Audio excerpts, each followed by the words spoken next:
Matt Levy is a world-class athlete. He's a swimmer, and his achievements include gold medals at the Olympics, Commonwealth Games, and World Championships. He's also spent 10 years working at Westpac as a change analyst and then a business implementation manager. For overseas listeners, Westpac is one of Australia's largest banks and employs over 37,000 people. Matt is also a motivational speaker and has one of the largest LinkedIn networks I've ever seen. He just mentioned before we jumped on air that it was 27,000, did you say? Well, close enough. 26,000 and a bit. So. 26,000 connections. Matt and I initially met a few years ago when we connected about working together while I was at a previous job. So it's great to reconnect with you now. I really want to pick your brain on a few points and also give our audience some exposure to some of the work that you do. So first up, it's 2020. It's a new year for us. We're in January. This is the first week of our working year. New year, first podcast. Can we talk about goal setting for the year? You're an athlete, but also a corporate worker, and you're a bit of an expert in this area. So I'm going to ask, how do you go about setting your goals for the year? Yeah, I think for me, I guess for 2020, I'm looking towards Tokyo later in the year. So for me, I guess look at what I've got on and what I guess I want to achieve. I want to potentially make my 5th Paralympic Games, so I kind of have to really kind of set where I want to be and how I want to get there. I guess from a sporting sense, it's difficult because we're not actually setting goals. We don't actually set goals at the beginning of the year for Paralympics. It's more like a 4-year cycle. Yeah. So I'd be setting wanting to go to a Paralympic Games about 4 years out, so after the previous Games in 2016. I still set mini goals, and every kind of session I turn up to, I kind of look to improve on the last session, and whether it's technique, whether it's my attitude, whether it's certain strokes, I kind of always kind of set sub goals to my big goals. As I mentioned, I'm going to potentially going to my 5th Paralympic Games. So we've got trials in June, so that's one of my big goals. And I'm also studying an MBA, so I'll be hopefully finishing that end of the year. It's really about, I guess, prioritising what's, I guess, important and what is important in life in general. Because you can get a lot of stuff happening, and your mind and can get really cluttered, I guess, with things going left and things going right, and it's really, I guess, about thinking of, I guess, what you want and what you want to get out of it, and how you can kind of add value. Because I guess at the end of the day, do you sit down with someone to go through those goals and say, okay, June is our trials.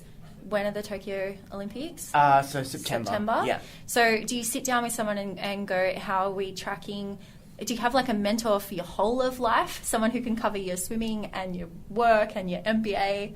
No, not really. It's like everyone, it's all kind of separate. And like in terms of the mentor side of things, it's really up to, I guess, me as an individual to kind of source out those kind of people, and I try and kind of learn from people who I meet along the way, whether it's good, bad, and different, and kind of get a bit of understanding of how and what makes them tick. And like I said, I'm 33 on Saturday, and it's really about, I guess, getting a sense of.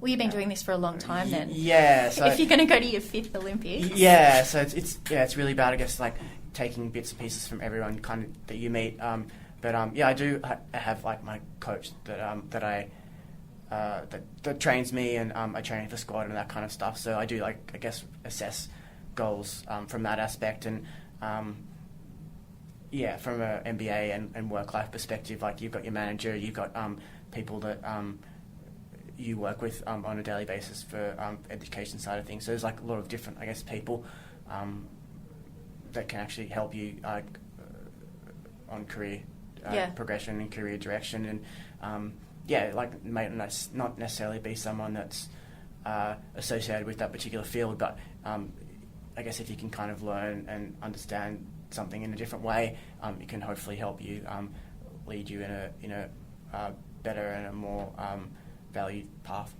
Okay. Let's talk about that social media following. Yeah. I noticed that it was huge, and you're really using LinkedIn for some great things. I noticed that you're doing a lot of writing of inspirational quotes, and you even comment on things like topical things like our current bushfire crisis here in Sydney and in Australia, and directing people where to donate. How did you amass such a network and a following, and what's your aim using the platform? I guess I've been on LinkedIn for maybe 9 years, so a fair while, and I guess it was more of a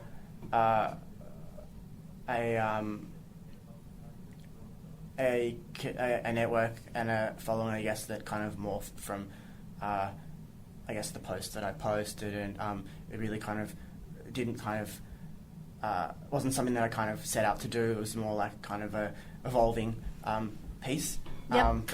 In terms of like the posts that I post, I tend to kind of look for life posts and kind of lessons that I've learned, and kind of try and really hone in on lessons that I've learned during my life, and kind of things that I feel is relevant to the general public. Because at the end of the day, I do a bit of swimming. I can swim a few laps, but it's really about, I guess, the lessons that I've learned more so than the achievements and the honours and all that kind of stuff. And I feel it helps add value to, I guess, people's lives, to kind of put a different perspective on what I've done, because it's very easy to, I guess, show medals and tell people achievements, but to actually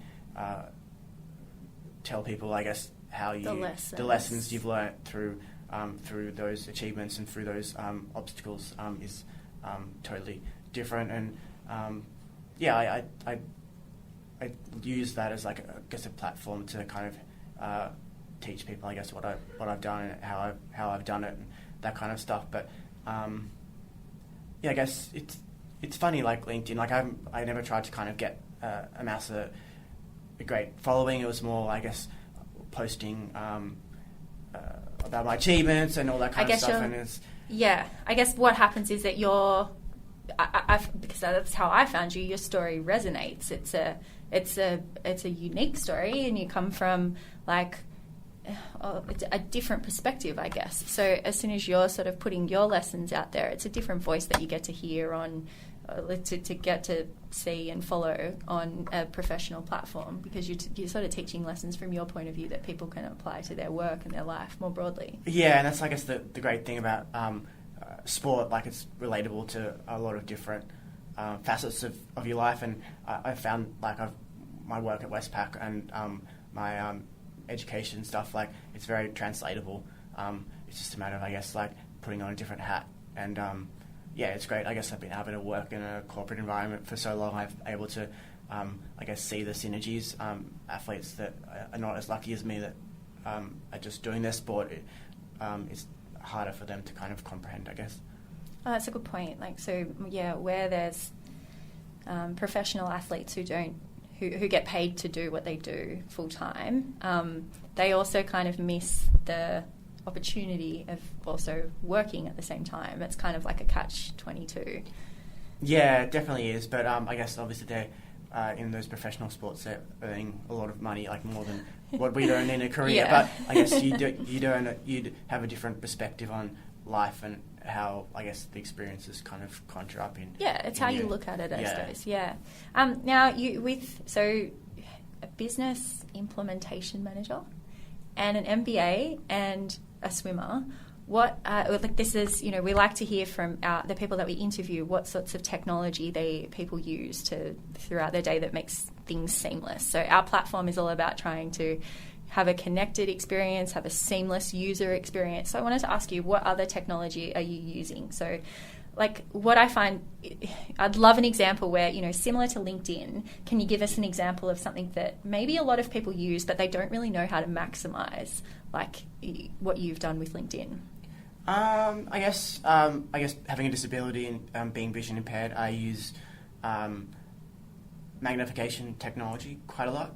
So, like, on my iPhone, for example, or iPad, I can enlarge text, and I can enlarge the things I'm doing on a daily basis, which is great to be able to use and be able to, I guess, use seamlessly, and I guess not being able to disrupt, I guess, my day and disrupt, I guess, what I'm trying to do. It allows me to, I guess, have a normal working life, and it allows me to, I guess, do what I do and to be able to, I guess, do the best of my ability. I think that's one like example I can kind of think of, and it just makes like life a lot easier. And I guess even just coming up here today, we use the lifts, and they're I guess accessibility lifts, I guess, like so they tell you what lift to go to, and tell you what kind of floor to go to as well, which is great. And I think. Are you finding that accessibility for vision impaired people is topical? Is being more and more recognised, like something that needs to go into interfaces and into technology? Or are you still finding a lot of challenges with, having a vision impairment? There's just not enough things that are catered to you. I think it's getting better. Like there's like websites. Most websites are accessibility. For and able to be accessed by vision impaired or blind users, and it's definitely got a ways to go. They don't, I guess, a lot of the accessible options, I guess, that are around is not actually consulted with a disability person or someone that has a limited ability. So I guess it's more about consulting with the right people, because at the end of the day, the people creating the apps or creating the work functions potentially might not know the ins and outs of how someone with a disability uses and works on it in a daily environment, day in, day out. Yeah. So I guess that's one thing that really needs to get changed. Like you need to kind of involve people with those conditions more readily in the planning process. Yeah. But I agree. It would be nice to see a lot more of. One of the things, I guess, when we talk about our technology, in particular with ACA Engine, and we talk about smart buildings and smart workplaces, and then even smart cities and connectability, and trying to make smart cities more accessible to everyone, really. And so we talk about this big user experience piece. So you have to really draw out the user journeys of how people use the space, use the building, use the city. And your perspective is unique. I would assume that you've got plenty of friends with different types of disabilities, all of, from spending the best part of 20 years in Paralympic sports. Yeah. What can we learn? How do we get those points of view? What makes those points of view so unique, and how do we get those into the user experience, kind of as we're mapping out these sort of how to make cities better? Yeah, I guess like our experiences are pretty unique. Like we live day in, day out with whether it's limitations, conditions, different kind of things that I guess are different to the norm, and it's really about, I guess, trusting the insights of someone that's, I guess, lived day in, day out with that condition or that understanding, I guess, of something different. Like I remember going to school when I was in year 5 or 6, so probably 11 or 12, and trying to navigate a transport system in Sydney, and it took me like a good 6 months to kind of try and work out the ins and outs of how to get through the QBV, for example. So it's like really about, I guess, making sure that things are easy and readily available, I guess, to be able to be used by people with limited physical, mental, or sensory conditions.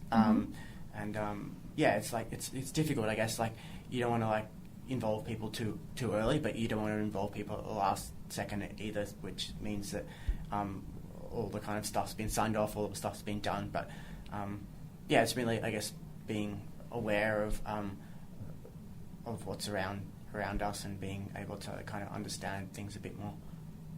Yeah, cool. Can we talk a little bit more about your particular disability? How did the vision impairment come about? Yeah, so I was born 25 weeks premature, so quite early. I had probably day 5, I had a bleed on my brain, and consequently I had a lung and a heart operation pretty early on. I was born with cerebral palsy, so a neurological disability, and consequently, because of the oxygen, I guess they put me on in the early stages, I became vision impaired. So basically, I can see 2-3 meters centrally, and no peripheral vision. So I guess it's basically just like looking into a tunnel. But in terms of, I guess, my cerebral palsy, it's really about doing a lot of therapy and kind of understanding my body limitations, and really, I guess, making sure my muscles are strong and able to, I guess, be flexible and strength at the same time. I started swimming quite early, so I was probably 11 when I kind of 10, 11 when I guess my parents decided to chuck me in the water. Yep. It's like a pretty slow start. I kind of like struggled to move my arms and legs at the beginning, and it was really about feeling free in the water, and I guess that's one of the reasons why they, mainly for health reasons, to do with my disabilities and asthma as well, was I guess one of the main reasons. But I felt like a lot freer in the water. I could actually move properly, and I could kind of move without any kind of problems or any kind of sense of limitations, which is I guess typical of a lot of people with disability when you put them in the water, because you're moving without gravity, which is great. But I've had a pretty full life to date with my swimming, and looking forward to, I guess, what the future holds. Yeah, you so modest. You claim, yes, I've had a pretty full life, and your goals are a 5th Olympics and an MBA in the year 2020. My goal was better posture. So, as I sit here, I should stretch back. Yes, so disability is one thing, but I think it's more important for people to understand what people are actually capable of, and not just what what is that for you, I guess? Like, I've worked in the disability sector, so I know this from a lot of the people that I've worked with, how they like to be seen, but, it's a podcast and you can put it out there from your words, and how that, I don't know, what does it mean for you, and what sort of terminology do you like people to use, or what should they just expect from you? I guess, you don't want to be seen as someone different. It's more just about, I guess, working out how you can get there and how you can do it just a different way. Yeah. Everyone's different. Everyone kind of does things differently. Every single person has limitations. Yeah, so it's like not really to put a label on it is a bit. It's silly, right? Yeah, it's a bit old-fashioned. Yep. So it's really about, I guess, changing people's attitudes and kind of. It's great to, I guess, to have like the word disability out there is a bit much these days, but I can understand you kind of need to distinguish somehow. It's really about, I guess, being known as, like, I don't know, differently abled, or someone. There's not quite a word. There's not quite a word for it, but it's really about, I guess, changing attitudes and really kind of understanding that everyone's different. Everyone kind of does things a different way, but it's it's really about, I guess, accepting people for who they are, and you can do anything you kind of set your mind to. It's just really about, I guess, finding out a way to get there and how to get there, and using, I guess, the tools and the people around you to get to that destination. Because it's life can be tricky, but at the end of the day, it's like really about, I guess, the attitude and the mindset, I guess, you take into the situation that really changes the outcome at the end of the day. Yeah. Coming back to what you were talking about, like with ensuring that your muscles are, flexible and strong and all of that sort of stuff. And I wanted to talk about how smart technology is being used now to sort of better enable health and wellness of people. But on top of that, like even in the workplace, people are talking to us about we need connected solutions so that our people are healthier, they feel better, but also so that we're getting like better performance. And I just thought like there's so many parallels between health, wellness, and performance, and what you do as a swimmer that I thought we could touch on. So as a swimmer, you've got a routine that ensures you maximise your wellness and your top performance. And I saw a post about your routine before 8 a.m. Yeah. and it had about 17 steps. So can you tell us what that routine is in the morning and what can businesses learn from that? Yeah, I guess my life's kind of relatively structured. Obviously, in sport and in business, you're looking at like improving that 1%ers, more so in the sporting spectrum. And it's really about, I guess, being organised and having a real good work-life balance. For me, I get up at 10 to 5 every morning. I go to training and train from 5:30 to 7:30 a.m. So we do cover about 5Ks roughly per session. Then I go to work and start work about 8 o'clock, going from 8 a.m. to 3 p.m. Every day, and then go back to training afterwards for about 4 o'clock till 6, and then head home and go to bed. But so it's very I guess structured, and it's really about getting a good work-life balance and really kind of understanding where you kind of can fit in the health and wellness side of things. And in swimming and in sport, we look at the 1%ers as changing our perception of what the success or failure.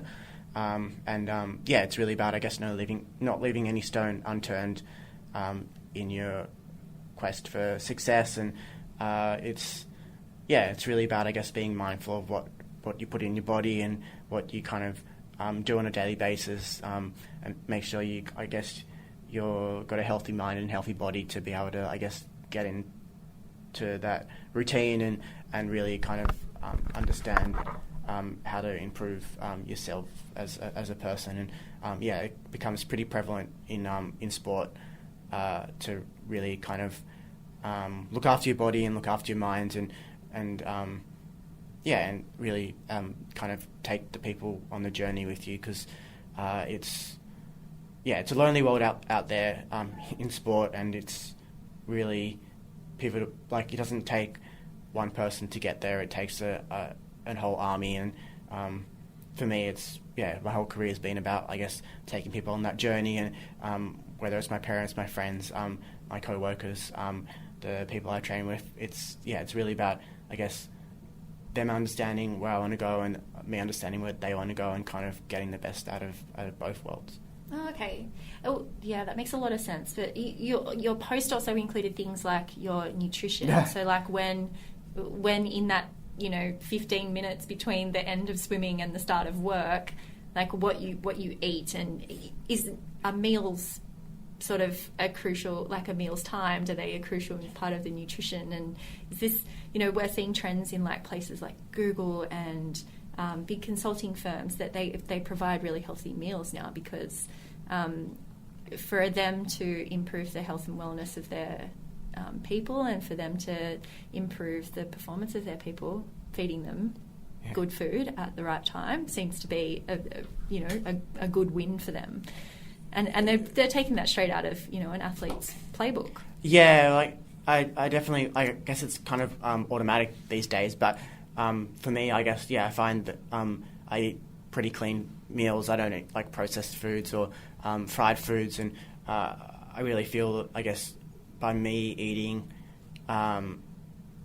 healthy and really looking at what I eat and at certain times, and what I put in my body, it really helps me, I guess, be switched on for the tasks at hand, and really kind of able to get the most out of my body. Because if you're tired, if you're hungry, if you're sleepy, you're not going to, I guess, perform at the best of your ability. So it's really about, I guess, understanding what your body needs and obviously places like Google and the like have obviously done their research, but like you said, it's definitely out of the sporting playbook. And if you can have healthy colleagues and healthy people that you're employing, you're going to, I guess, get better productivity out of your workforce. Mm-hmm. Good answer. Now, analytics is also a common topic for us, and for us it's usually about the analytics of a space or a building, but I wanted to ask you, what sort of performance analysis and wellness metrics are you keeping on yourself? Like, are you doing anything on sleep throughout the night, or those sort of emotional scales that they do for athletes? Like, what sort of data and analytics are you keeping a really close eye on? I monitor, I guess, my training load and kind of I log how much training I do, and we rate, I guess, how our sleep was, and we kind of log how much sleep we've had, and I also use a Fitbit as well to kind of monitor my sleeping patterns and heart rate and steps. So they're, I guess, the main three that I use. It's definitely helpful to kind of monitor your sleep and monitor your heart rate as well with your sleep, because it really can kind of pick up if you're fatigued, or if you're getting sick, or if you're becoming unwell and all that kind of stuff. It's a good kind of metric to kind of tap into and really kind of understand about your own body, because I think at the end of the day, you only know you, no one else does, and it's really about, I guess, making sure that you can have that data in front of you to be able to kind of understand how your body works and what best, how it's best able to get the best out of you as a person. And it's really about, I guess, trying to be true to yourself as well, because there's all the data in the world that you can kind of collect, but at the end of the day, it's up to us to kind of really understand how we tick as individuals, and really being, I guess, honest and open with ourselves to be able to get the best out of who we are. Yeah, as an athlete, even despite all the data, you do tend to, and what I've observed with working with athletes in the past, is that athletes tend to get a pretty good intuition about their body anyway. Yeah. Like, you might be standing there measuring them, and they could tell you what their heart rate is right now, or they could tell you what their VO2 max performance might be on that day. It's crazy that the more elite the athlete, the more intuition they tend to have about the numbers anyway. Yeah, and I guess you also find that sometimes they won't listen because they're so tuned into what they do. So, I guess it's kind of a fine line. Yeah. But it's definitely the analytical side of things is definitely beneficial to sport and business, and in life. It's definitely, I guess, coming on in leaps and bounds, and it's like, I guess, more so about us as individuals understanding the data and how it kind of fits into play. Because it's all well and good to wear a Fitbit or Apple Watch, but if you don't know what you're looking at, it makes it very difficult. Yeah, well, it's the same thing in buildings as well. Yeah. Now, tell me a little bit more about your current role, and how do you apply what you've learned through swimming and speaking to this current role at Westpac? Yeah, so my current role is business implementation manager. So essentially, it's projects and process improvement related, and I work out of the customer contact center. So we touch all brands of the Westpac group, and any change, I guess, that comes through the contact center that's related to us, we have to kind of implement and communicate to the wider group and the bankers, and make sure that, I guess, they across everything, and the changes are all above board and with no risk and all that kind of stuff. But it's definitely has synergies for sport.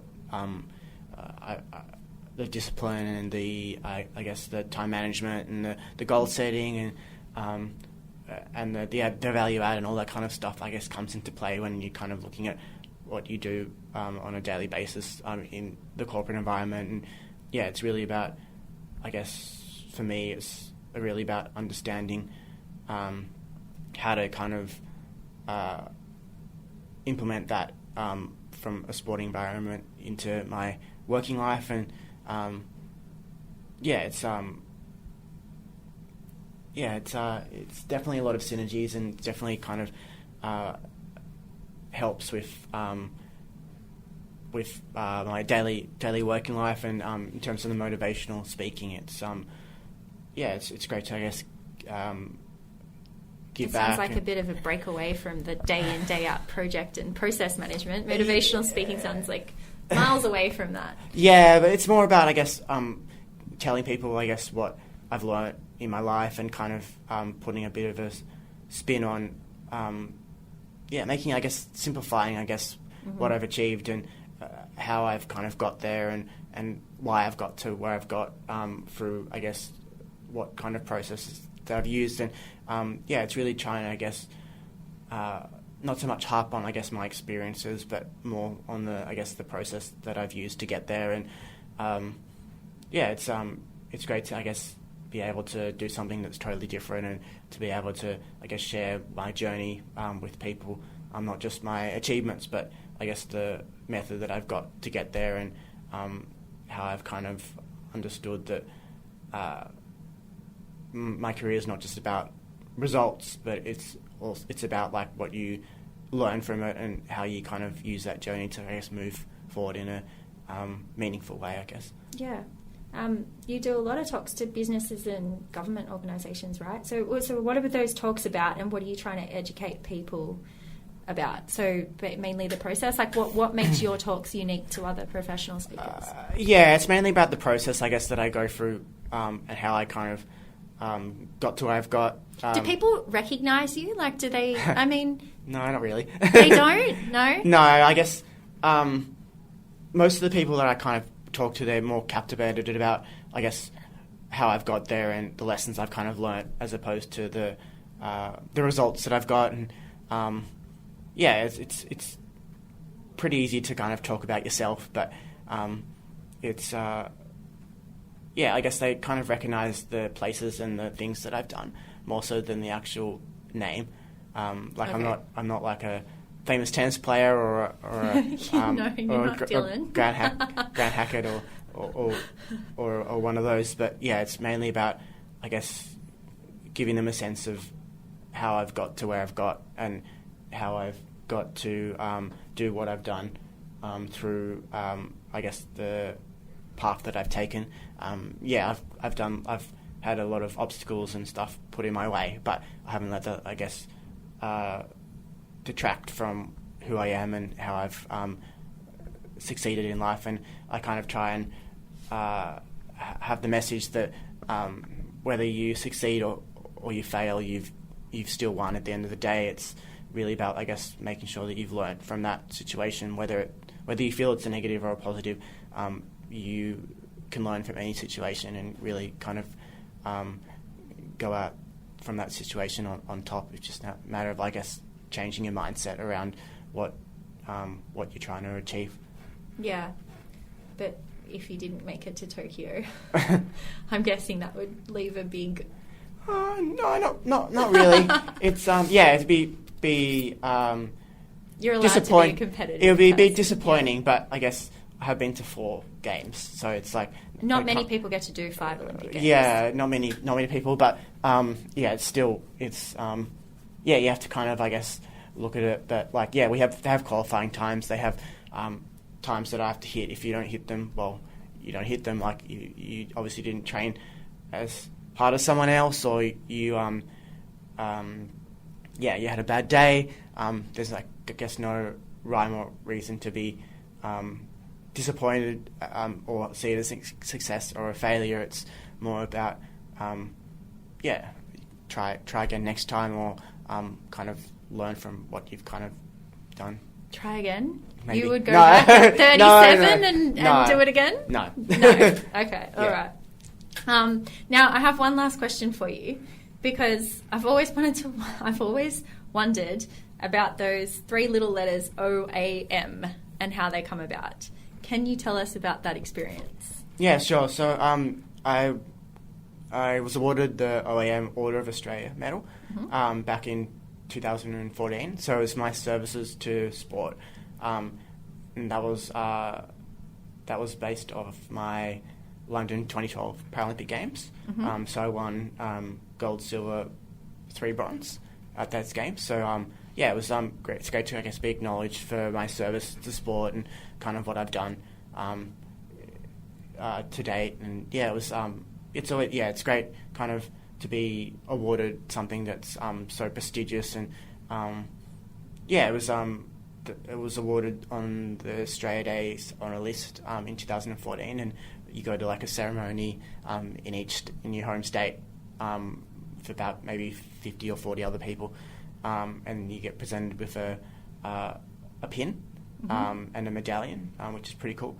So yeah, it was great to, I guess, be recognised for my services to sport. But yeah, if you feel a bit guilty because like you haven't helped find a cure for a disease, or you haven't helped helped find a new black hole or a new star, but I guess when you kind of think back, when I think back on my career, like I've been on the national team for 18 years. I've competed for my country for like 19, 20 years. So it's kind of you don't feel as guilty when I kind of look back on like kind of what I've done. But it's it's humbling. People we need a range of things to look up to.